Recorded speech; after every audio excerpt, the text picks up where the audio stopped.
സാധനം മച്ചാന്മാരെ നമ്മളിന്നൊരു കട്ട്ലനെ പിടിച്ചിട്ടുണ്ട്. നമുക്കത് ഞാൻ കാണിച്ചു തരാം.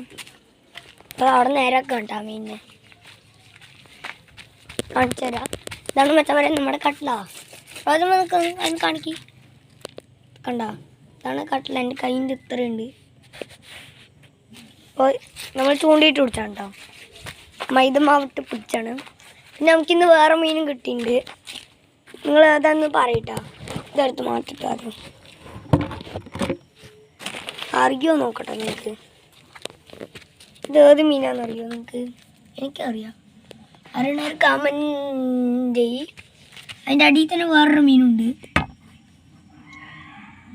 അത് കൂരിയാണ്. ഇത് ഏതാണെന്ന് അറിയണവർ കമൻറ്റ് ചെയ്യുക ഗൈസ്. അപ്പോൾ ഇതാണ് നമ്മുടെ ഇന്നത്തെ വീഡിയോ. പിന്നെ നമുക്ക് വേറെ സംഭവം കാണിച്ചു തരാം. നമുക്കൊരു ജോഡി പോട്ടാനെ കിട്ടിയിട്ടുണ്ട്. പള്ളത്തിൽ നിന്നൊക്കെ പറയും അതിനെ. ഇതാണ് സംഭവം. ഇത് ഫീമെയിലാണ്. മെയിൽ അപ്പുറത്തുണ്ട്. അതിൻ്റെ മെയിൽ ആൻഡ് ഫീമെയിൽ ഉണ്ട്. അത് മെയിലാണ്. ഇത് മെയിലും ഇത് ഫീമെയിലുമാണ്. പിന്നെ ഇത് നമ്മുടെ ബെറ്റാൻ്റെ കുട്ടിയാണ് കേട്ടോ. ഇതിലുണ്ട് ഒരു 7-5 ഉള്ളൂ. പിന്നെ നമ്മുടെ ഗപ്പി ടാങ്കിൻ്റെ അടുത്തേക്കാണ് നമ്മൾ പോണത്. അപ്പോൾ നമുക്ക് അവിടെ നോക്കി വരാം. പോയി നമ്മുടെ ഗപ്പി ടാങ്കിൻ്റെ ഒരു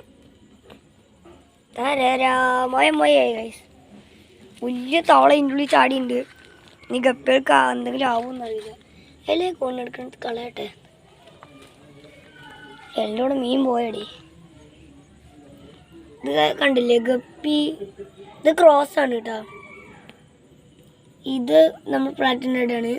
പിന്നെ ഇത് മോളിയൊക്കെ ഉണ്ട്. ഇതിൽ കണ്ട മോളിയസാണ് ഇതൊക്കെ. ഇതൊരു നല്ല ക്രോസ് ബ്രീഡല്ല, നല്ലൊരു ചന്തമുള്ള ഗപ്പിയാണ് ഗൈസ് അത്. പിന്നെ ഇത് അവിടെ കുറേ ഇഷ്ടംപോലെ നിറച്ച് കുട്ടികളുണ്ട് ഇവിടെ. രാത്രി ആയതാണ് ഒക്കെ ഒരു സൈഡിലേക്ക് നിൽക്കുന്നത്. പിന്നെ ഇതിനകത്ത് ഗോൾഡ് ഫിഷ് ഉണ്ട്. അത് അടിയിലാണ് ഗൈസ്. കുറേ ഗോൾഡ് ഫിഷും ഗപ്പീസൊക്കെ ഉണ്ട്. ഇത് കണ്ടോ ഒരു സീന് ഗപ്പിയാണിത്. എൻ്റെ ഫേവറേറ്റ് ഗപ്പിയാണിത്. ഇതൊന്ന് പ്രഗ്നൻ്റ് ആണ് കേട്ടോ ഗപ്പി. അപ്പോൾ ഇത്രയുള്ള നമ്മൾ ഇന്നത്തെ വീഡിയോ. നമുക്ക് അടുത്തൊരു വീഡിയോയിൽ കാണാം. അടുത്തൊരു വീഡിയോ കാണുന്നവരെ നമുക്ക് ബൈ.